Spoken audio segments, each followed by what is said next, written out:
Hallöchen zusammen. Dans cette vidéo, nous allons parler des verbes faibles et forts. Précédemment, nous avons déjà abordé quelques notions de base de la conjugaison et vu comment on conjuguait certains temps. Et dans ces vidéos de conjugaison, j'ai déjà utilisé les termes de verbes faibles ou forts. Il est désormais temps de tirer cela au clair. C'est vrai que quand on y réfléchit, ces noms sont déjà un peu bizarres. Dans d'autres langues, on vous parle plutôt de verbes irréguliers, par exemple. En allemand, on retrouve souvent cette opposition fort contre faible. C'est par exemple le cas aussi pour les déclinaisons. C'est tout simplement une histoire de tradition.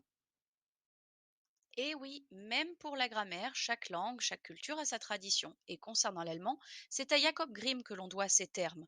Avec son frère, ils ont parcouru l'espace germanique pour collecter les contes et légendes, et c'est à eux que l'on doit Blanche-Neige. Mais il ne s'est pas contenté de ça, il s'est aussi penché sur la grammaire allemande. Mais revenons à nos moutons. Retenez que les forts ont un fort caractère, c'est-à-dire qu'ils sont repérables tout de suite à leur comportement. Les faibles, quant à eux, bon, ils se contentent de suivre la masse et ils ne se font pas trop remarquer.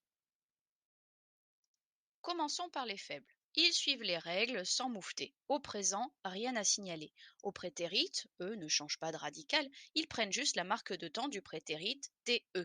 Et leur participe de se terminera par un T. Spielen devient par exemple gespielt. Pour savoir si un verbe est faible, rien de plus simple. Il suffit de consulter un dictionnaire. Ici, par exemple, extrait du dictionnaire Ponce. J'observe spielen à côté de son infinitif. Bon, il y a transcription phonétique, mais sinon, rien de particulier. C'est donc un verbe faible. Et venons-en maintenant aux verbes forts. Eux, par contre, vous réservent de nombreuses surprises qui tournent toujours autour de la voyelle du radical. Au présent, par exemple, le radical se modifie à certaines personnes. Au prétérit, c'est la voyelle du radical qui change et on n'utilise pas le TE. Quant au participe 2, le participe 2 des verbes forts se termine par un EN.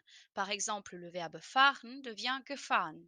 Là aussi, méfiez-vous de la voyelle du radical.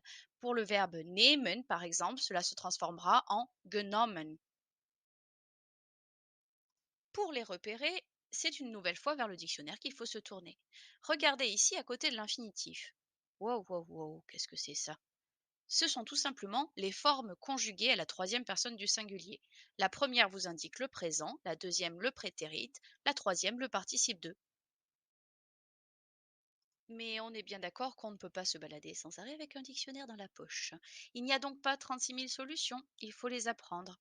Vous pouvez évidemment les apprendre par ordre alphabétique, mais il me paraît beaucoup plus intéressant de les apprendre par groupe, selon leur alternance vocalique, leur changement de voyelle.